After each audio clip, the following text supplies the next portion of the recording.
Is everybody in? Before we get started, Everybody in? does anyone want to get out?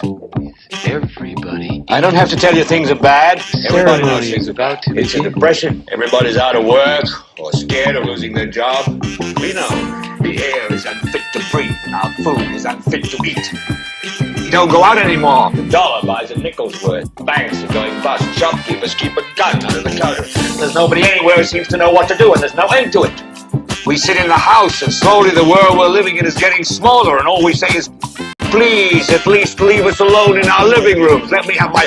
I won't say anything. Just leave us alone. Well, I'm not going to leave you alone. At first, you've got to get mad. You've got to say, I'm a human being. God damn it. My life has value. Here we go. I said it before and I'll say it again. Life moves pretty fast. You don't stop and look around once in a while, you could miss it.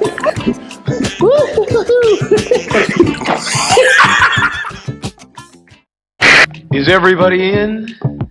Before we get started, Everybody in? does anyone want to get out? Everybody. I don't have to tell you things are bad. Everybody knows Ceremony things is are bad. about to It's a begin. depression. Everybody's out of work or scared of losing their job. We know the air is unfit to breathe and our food is unfit to eat. We don't go out anymore. The dollar buys a nickel's worth. Banks are going bust. Shopkeepers keep a gun under the counter. There's nobody anywhere who seems to know what to do, and there's no end to it. We sit in the house, and slowly the world we're living in is getting smaller, and all we say is, please, at least leave us alone in our living rooms. Let me have my... I won't say anything. Just leave us alone. Well, I'm not going to leave you alone. At first, you've got to get mad. You've got to say, I'm a human being. God damn it. My life has value. Here we go. I said it before and I'll say it again. Life moves pretty fast. You don't stop and look around once in a while, you could miss it.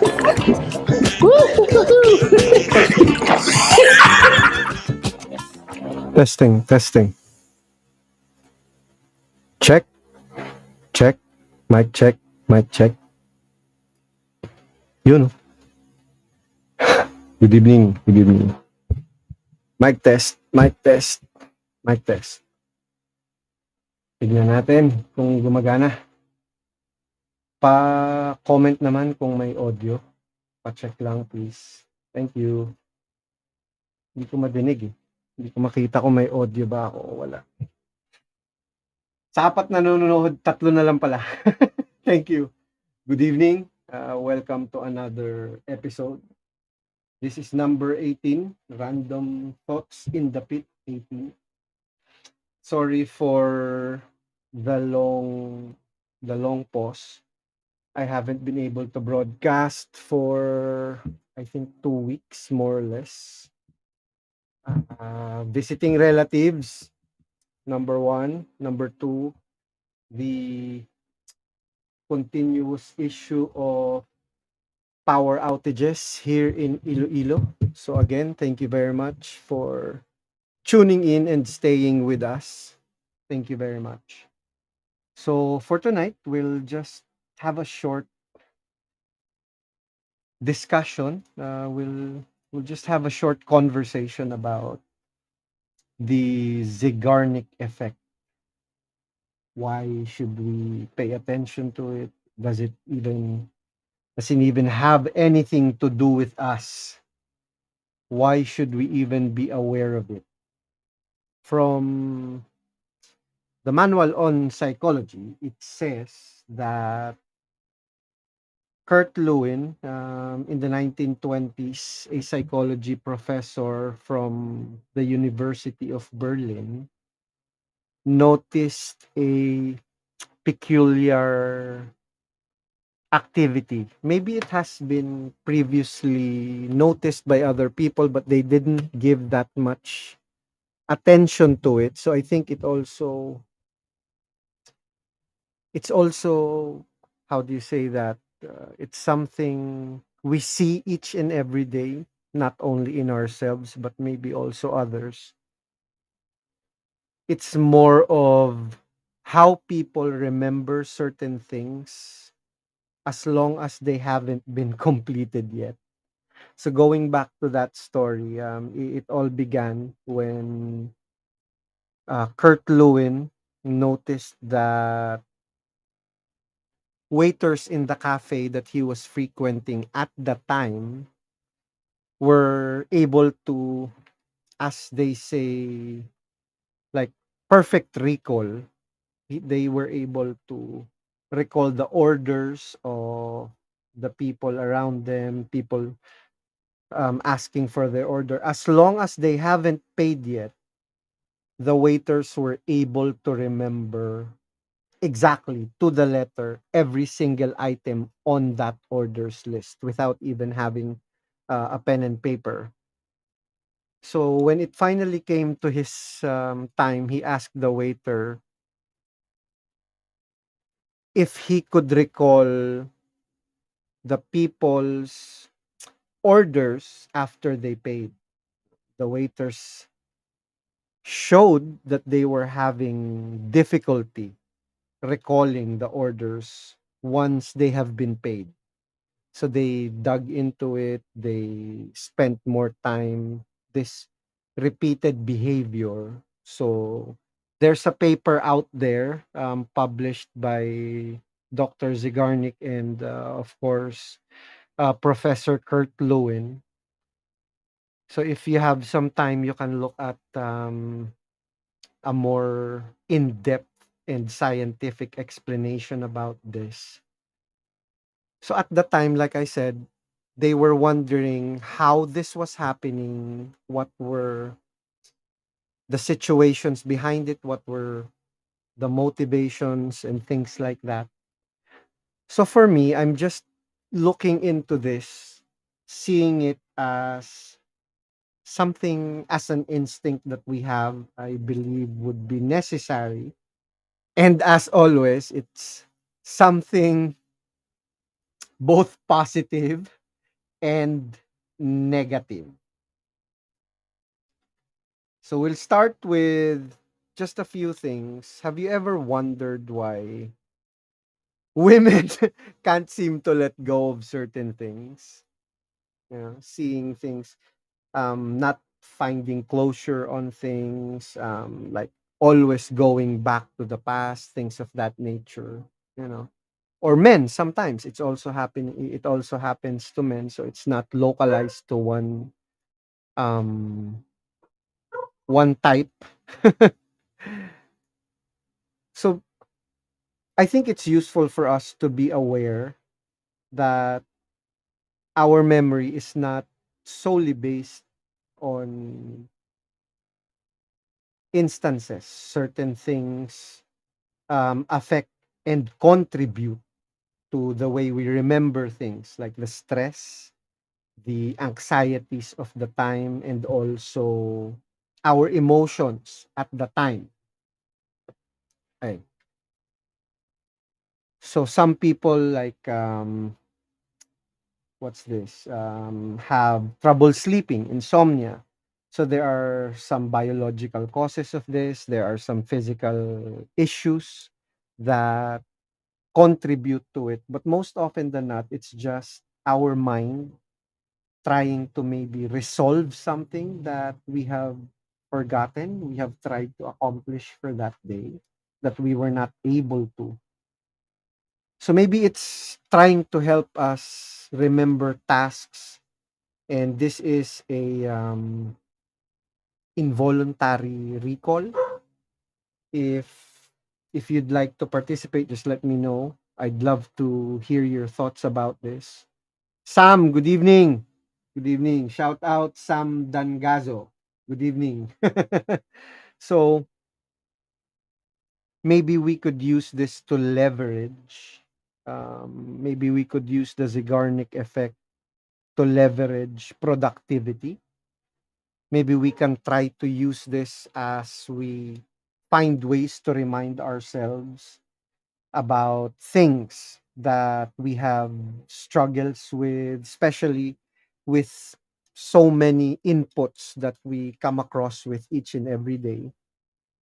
Like, that's why I think it's really effective to have journals, to have a means of collecting your thoughts, putting it down on paper as best as you can, and at least implementing a way to quickly capture your thoughts and things that you would like to remind yourself of. And then you review your tasks for a day. You select at least one hour of the day to look back at the notes that you have. So far, it's been proven effective. Christian Torrente from Catanduanes. Good evening, sir. Thank you for joining us. So, if we look at the Zeigarnik effect in a different light, in a different context, as I always do, let's see if we can put this in a way, let's say relationships, how relationships work. Since I mentioned women and ladies earlier, I'm not saying they're the only ones who can't let go of the past, but most often than not, it's them. Okay, so sorry, I don't mean any offense. It's just facts. So sometimes there are challenges in our relationships, and it disrupts, or it, how do you say that, like, connect disconnects disconnects us from the people that we love, people that we really care about. And then what we're trying to do is we're trying to repair, we're trying to reconnect, let's say, a relationship broken down by a past sin that was never repeated ever again. Okay. So one person made the mistake, man or woman made the mistake, and this this Sigarnik effect maybe,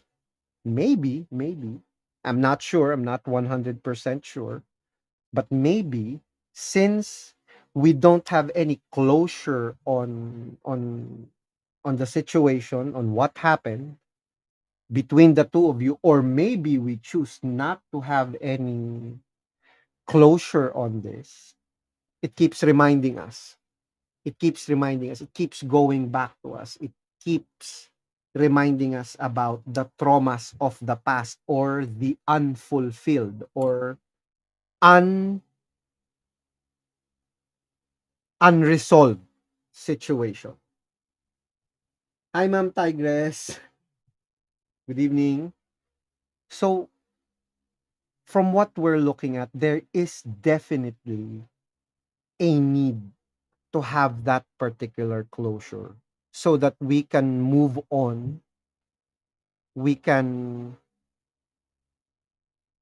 go past the issues that broke our relationship, or broke our trust from this person. This is the need for us. This is a way to retake that, how do you say that, responsibility, because it's a shared responsibility, especially if you're in a relationship, not limited to, like, a love type of relationship. It's not limited to that. I think it's also applicable to parents, to children, friends.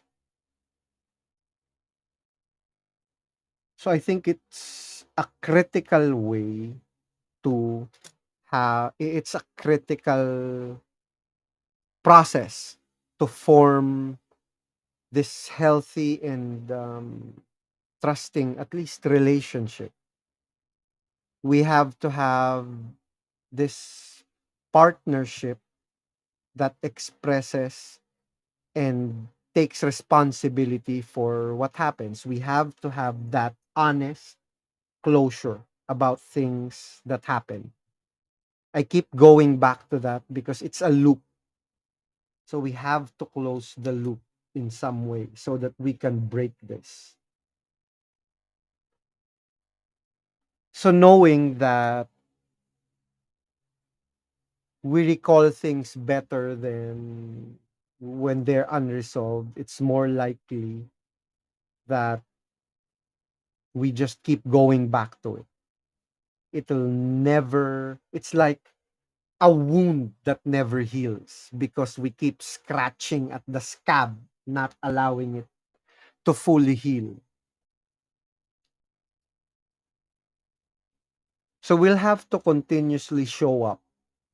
We'll have to continuously measure up to the requirement of that relationship. We have to commit ourselves to that relationship. It's not necessarily just a romantic relationship or whatnot, but whatever relationship you're trying to repair, you have to commit to it. That's also one of the things I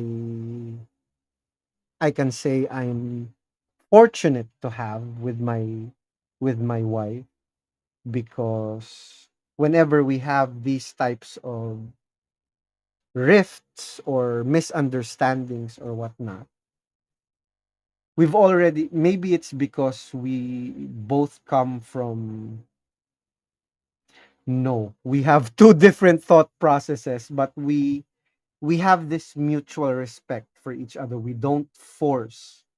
In the beginning, yes, we forced sometimes our way of thinking upon each other, but in the long run, we've seen what works for her and what works for me, and we try to give our our processes time to work. I for one, for example, I for one do not want to communicate when I'm angry. She likes to talk in the heat of the moment. So in most instances, I will not either talk to her or I will not have that conversation in the heat of the moment, because I hold on to the premise of not wanting to say things that hurt. I don't want to say things out of emotion. I want to think clearly without being affected, let's say, by anger or any emotional processes. Good evening, Sir Mavs. Good evening. Sir Mark Lopez, good evening. So, what we try to do, which is I'm very thankful for, is committing to that. That we have to give ourselves the opportunity to do our process, how we process our, let's say, anger, how we process our communication, and then we start communicating when we're able to see things levelly without the coloring of emotion, which sometimes elevates the situation more than it is. Most often than not, it's just the emotion. You're piling on a small thing because you're already angry at something else. So we try to go beyond that. And I hope you can see a way through that, at least. If you're having a rough time in your relationship, maybe take a step back to see the bigger picture. What's really the problem? Is this really a huge issue? Or is this being compounded by multiple unresolved issues? Of course, we'll have to admit that we are not perfect. we'll have to set that aside. Whatever preconceived notions we have of ourselves sometimes does not reflect what others see. So we have to understand that. Okay. Sir Francis Ginto, good evening. So sorry. There you go. Ma'am Tigress. Ma'am Tigress said it's hard to forget past relationships sometimes. Of course. But we have to Elsa.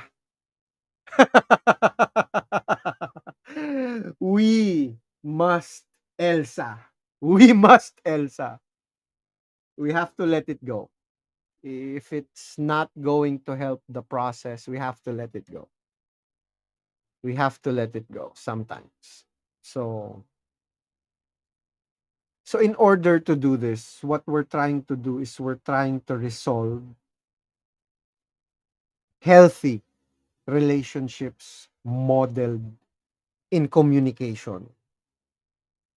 So sometimes we'll have to find common ground. We have to be more intimate here, not just physical intimacy, but more of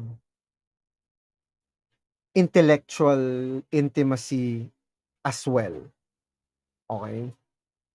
So moving past relationships, since I'm not a relationship coach,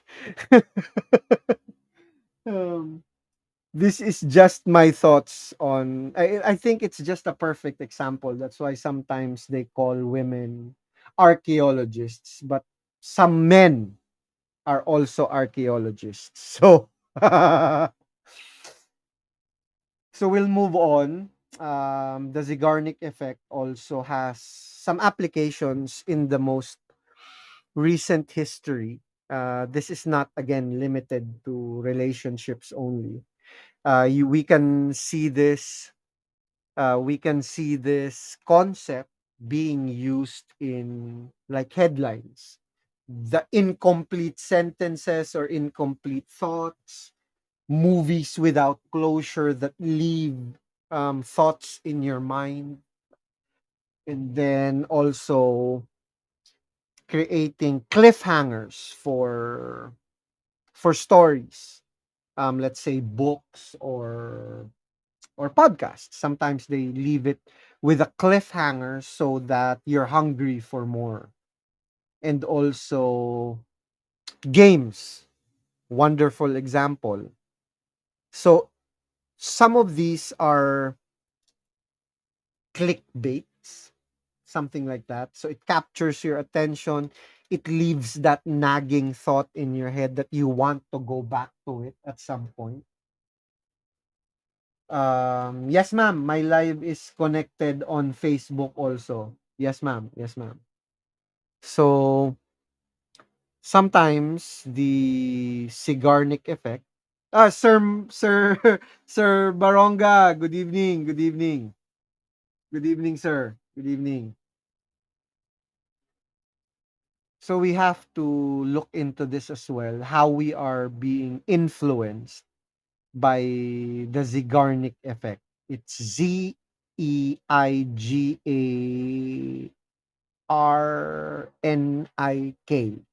effect. So there are a lot of industries that take advantage of this. And like we mentioned earlier, it would be a wonderful tool to harness for our personal use. Sometimes it's maybe procrastination also, maybe. Maybe that's one of it as well that that taps into the Zeigarnik effect. So simply, we have to learn the necessity of completing a task, starting it early, and simply continuing on and completing it. What do you mean, Ma'am Tigress? For what do you mean? The Zeigarnik effect. The Zeigarnik effect is um, what's the best? If we look at like the textbook. If we look at the textbook, what's this? Meaning for the Zeigarnik effect is, let me get Google for a wonderful, it's a psychological phenomenon describing a tendency to remember interrupted or incomplete tasks, or even more easily than tasks that have been completed. That is the Zeigarnik effect. So moving on, it would be wonderful to take advantage of the Zeigarnik effect for our procrastination. We must take advantage of this by creating a list, and then if you want to remember something, I think I read somewhere there was an experiment used where students were given a task, some were given the complete thought, and then the others were given an incomplete process, and those who had the incomplete process remembered it more than those who were able to complete it.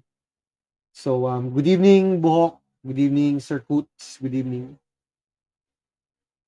So productivity, in terms of productivity, we may be able to increase our own productivity by parsing the process of our studies. Let's say you're trying to review for something, leave out some thoughts or leave out some parts of your review, or try to create that mental environment, try to create that mental environment of leaving some incomplete thoughts so that it keeps going back to you. So it's, can I term that cognitive tension? You're leaving some incomplete thoughts. Maybe that's a good way of putting it. Cognitive tension. So like, keep keep going back until the job is completed, something like that. And then it also, it helps me personally with my multitasking. That's why I don't have a single notebook. It's always more notebooks. It's always one notebook, another notebook for this, another notebook for that, so that I keep interrupting myself in a way, something like that, because it helps me remember, especially just like this one.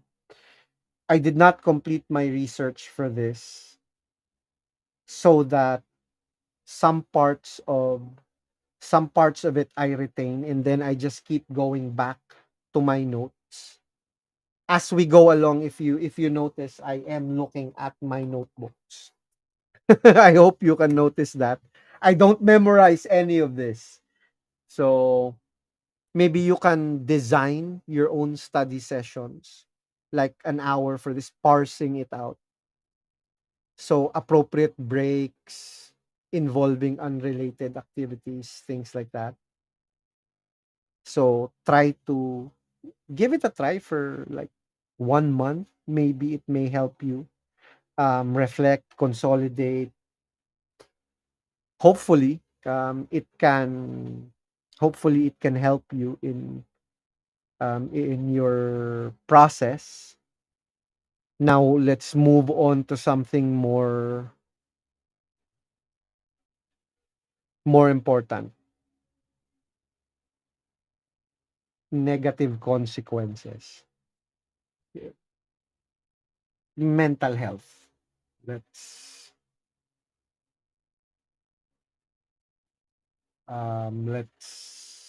look at that. Uh,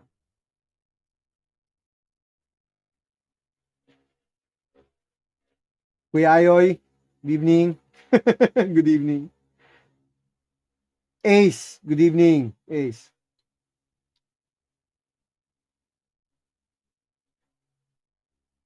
Mental health. Let's look at this from a perspective or a point of view of, let's say, depression. Is your depression, is your loneliness, is your heavy heart coming from your brain, or is it the unresolved issues like we mentioned earlier, let's say relationships or whatnot? So are these intrusive and stressful thoughts coming from certain memories that keep coming back, the traumas? Are these the incomplete tasks?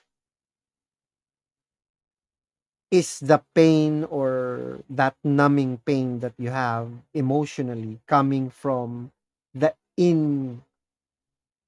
incompleted tasks?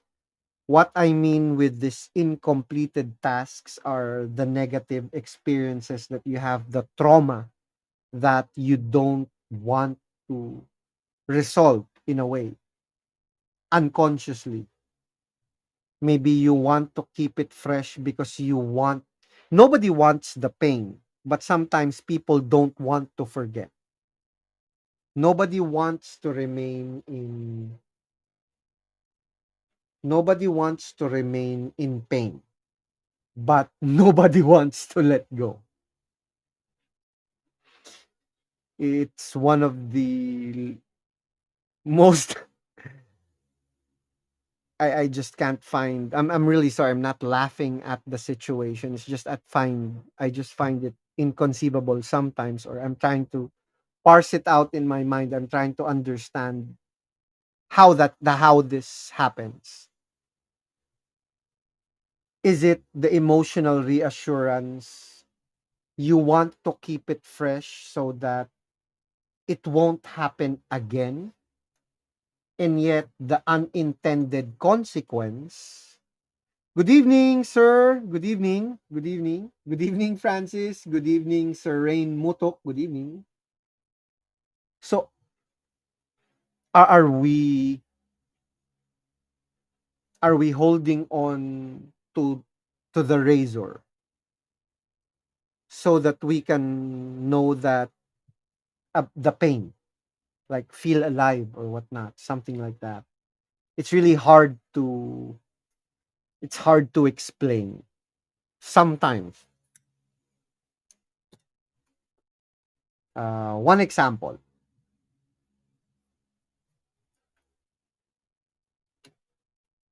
you had a bad experience with a person. Let's go back to relationships. One person did not give you the full attention that you wanted, or maybe there was an instance of infidelity in the relationship. So in the next relationship, should you carry this? Should you be paranoid about your new partner's activities? Are you continuously comparing him to your previous partner, or are you giving him his time, or is he continuing the time of your previous partner because of your pain, because of what happened to you, your trauma, your unresolved issue? Are you putting a new person in the old person's clothes? Are you looking at him for him, or are you looking at him through the eyes you're looking at your previous partner? So that's one. Number two,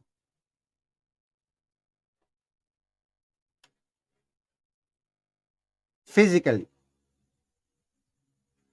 There's a saying, kalbo masamang tao. Bald people are bad. Okay.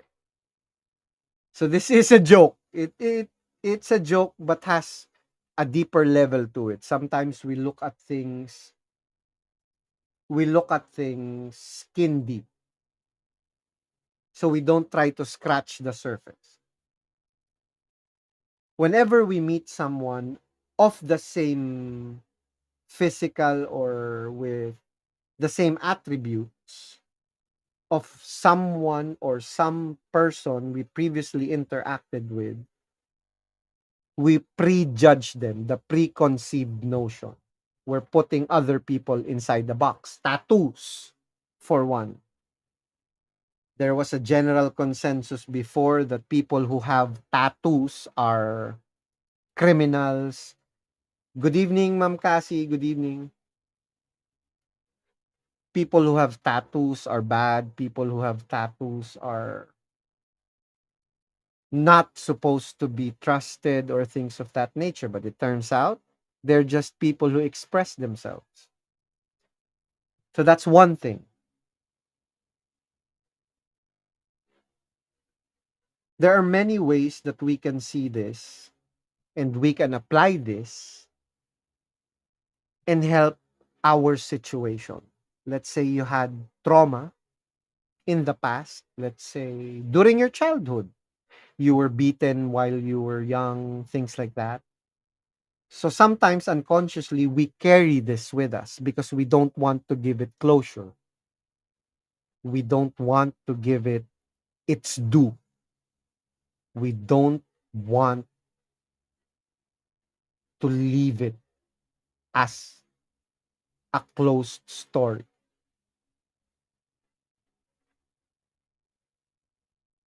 So now we need to put a close to that so that we don't get continuously reminded of it. Self growth and maybe maturity, should we put it in the bucket of maturity? But for me, it's just self growth. We can't grow, we can't move on, we can't be better, we can't find ourselves in a better situation if we continuously live in the past with the baggages of the past. Sometimes it affects everything that we do, it touches everything, it corrupts everything.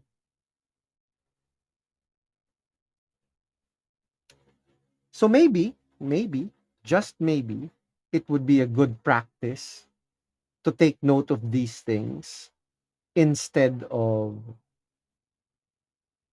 putting it off. Why am I feeling bad? If you're able to. Good evening, Sir Padjakero. Wonderful thoughts from Francis Luna. Let me just read his comment. For me, life is like a bicycle. In order to keep your balance, you need to keep moving forward. I don't know if others do the same thing or think the same way. We all have our different ways of thinking, how we manage or carry our burdens, problems of the past. And what's that? You won't be able to move forward if you will be stuck in the past, of course, 100%. So, from that, would it be possible for you, if you're listening to this, if you're watching right now or in the future, if you get to watch this, if you come across this video, my parting words for you would be, if you're able to, get a pen, get a piece of paper or an old notebook or whatever. Think about it. You're feeling in pain, you're feeling sorrow, you're drowning in your anguish. You're drowning in the sea of your sorrow. Why? Put it in paper. What are the things that make you feel this way? Write it down. Hopefully, you can parse it all out one by one. What is happening? What's giving you this feeling? What's going on in your head? Try to collect your thoughts, and then one by one, if you can, try to answer these questions, because most of the time these would be questions that you have for yourself. These would be questions that you have about your past that you need to close out. Sometimes you need to close it out. Stop reminding yourself about your failures. Stop reminding yourself about the failures of others. Start looking forward to what you can do to make yourself better, make yourself happier or better in a way. I think that's the best approach to it. Sometimes we have to face these painful things, these painful memories, so that we can move forward from them. I can only hope that in some way you're able to move from that, you're able to parse it out. You don't have to share it with anyone else, it could just be you and yourself.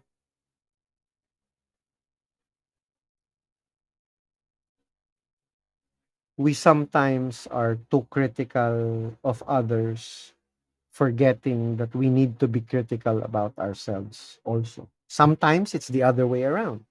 We're too critical to ourselves and not to others, how others treat us. So we have to also be very careful with the things that we tolerate. Be very careful. So I hope in one way or the other, I was able to give some justice to the Zeigarnik effect. I wish that you were able to pick a few things that may be of help to you. And lastly, I want to give my deepest condolences to all those who have lost their loved ones in the past few weeks, in the past few days. Um, my prayers and our sympathies go with you and your family. I'm so sorry for the passing, and I hope that we can find closure in their passing. We must always be grateful to those who came before us. Sir Warren, good evening. We have to remember them for the good things as well as maybe the bad, because we're never going to be perfect. There will always be some things that we will do that would appear wrong in other people's eyes, regardless of our intentions. So we have to remember them as people. They they did some good, they did some bad, and I hope the good will always overweigh the bad. And one of the reasons why I thought of this is for the past week, we have been visiting our relatives, especially um, the old ones, the very, very old ones. I met my great, great grandmother. I met two of them in the past week.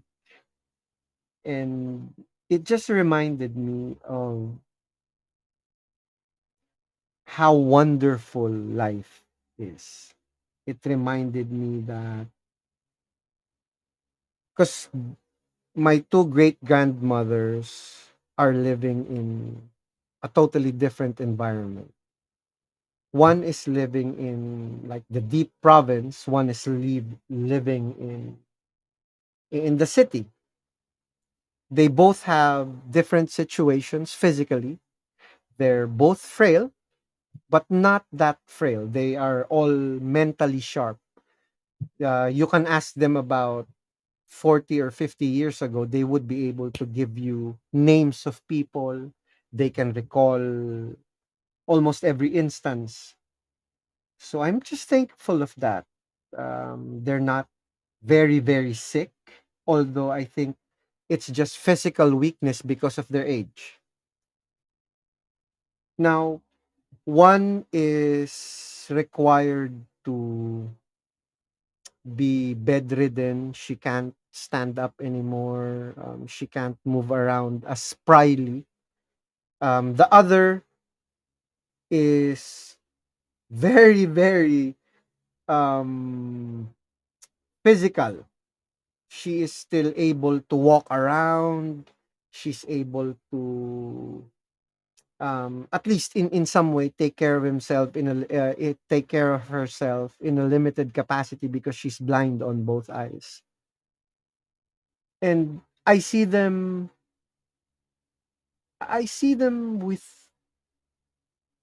without regrets. I see them with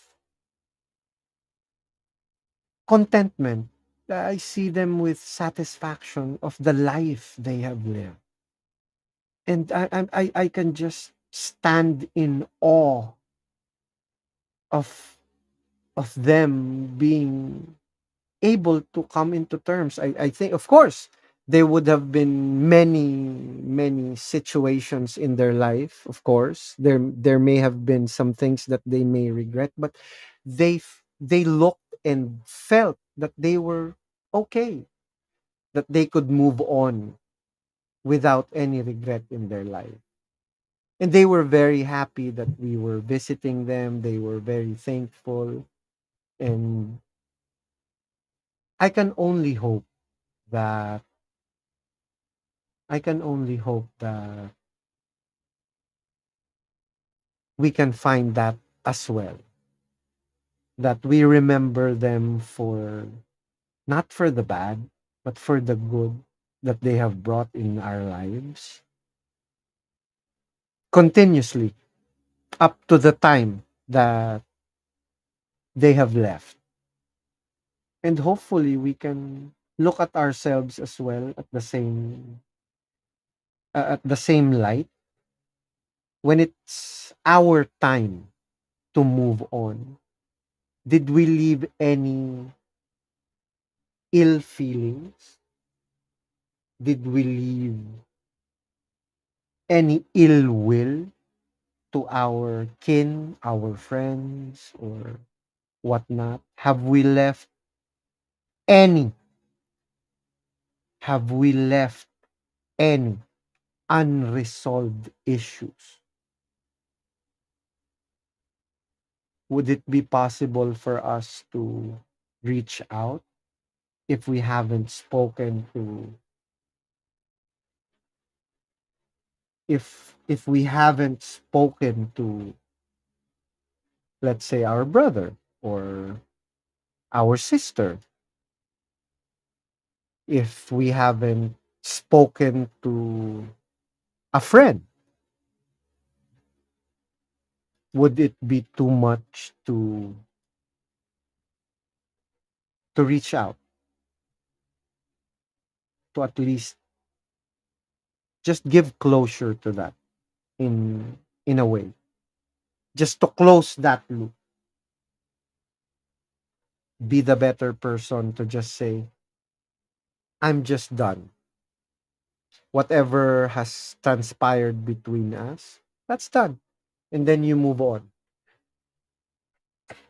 It's up to you if you want to repair it, but I think we would have to let it all go, right? We'd have to we'd have to let it go. We don't want to go with burdens that are unnecessary. So, whomever I have wronged, I ask for your forgiveness. Whether you give it or not, I'm just saying, I do apologize. I'm human. I may have done you wrong. And to all those who did shit to me, you're forgiven. Forgiving and trusting again are two totally different things. So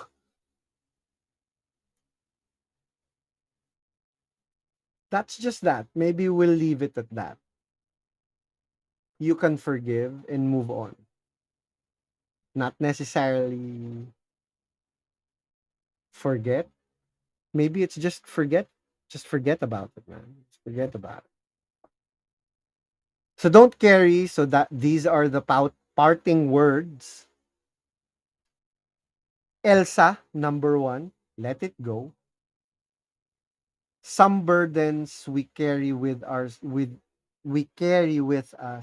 are unnecessary. Excess baggages. We just have to let it go. Sir Kevin Regalado, good evening. How are you? I hope everything is doing well. Thank you very much for dropping by. Um,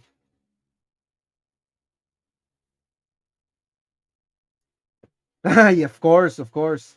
Forgive and move on. Forgive and move on. Leave the bad experiences in the past. It's not, our lives are not based on carrying the loads that we have. Elsa. Thank you very much, Sir Warren DG. Thank you. We leave it at that. You're very welcome, Sir Kevin Regalado. Thank you very much, sir. Thank you very much for dropping by. Yes, ma'am. Elsa. Elsa. That's the key to success. Elsa. So there. Thank you very much again for joining me. Thank you very much for dropping by. Again, I hope everyone would have a wonderful and I'm sorry, a wonderful and safe rest of your evening. Also, for all those who have loved ones that are sick or in the hospital or going through some illness, I hope they get healed. I hope that medicine or science can help them. If not, I hope we can ease their pain by being there for them, by caring for them as best as we can. I hope we are able to provide for them a quality of life that they deserve. I hope they get better soon. I hope they get better soon. And that's it. Thank you very much. This is again Joey for Elias Journeys. Tonight's episode is the Zeigarnik effect. I hope I made some sense. I hope I was able to share something that you could take with you, something that you can use, and have a wonderful and safe rest of your evening. Thank you very much. Good night. Our parting music. One moment. Thank you. Have a beautiful evening. Is everybody in? Before we get started, Everybody in? Does anyone want to get out? Everybody. I don't have to tell you things are bad. Everybody knows Ceremony things is are bad. about to It's a begin. depression. Everybody's out of work or scared of losing their job. We know the air is unfit to breathe. Our food is unfit to eat. You don't go out anymore. The dollar buys a nickel's worth. Banks are going bust. Shopkeepers keep a gun under the counter. There's nobody anywhere who seems to know what to do, and there's no end to it. We sit in the house, and slowly the world we're living in is getting smaller, and all we say is, please, at least leave us alone in our living rooms. Let me have my... I won't say anything. Just leave us alone. Well, I'm not going to leave you alone. At first, you've got to get mad. You've got to say, I'm a human being. God damn it. My life has value. Here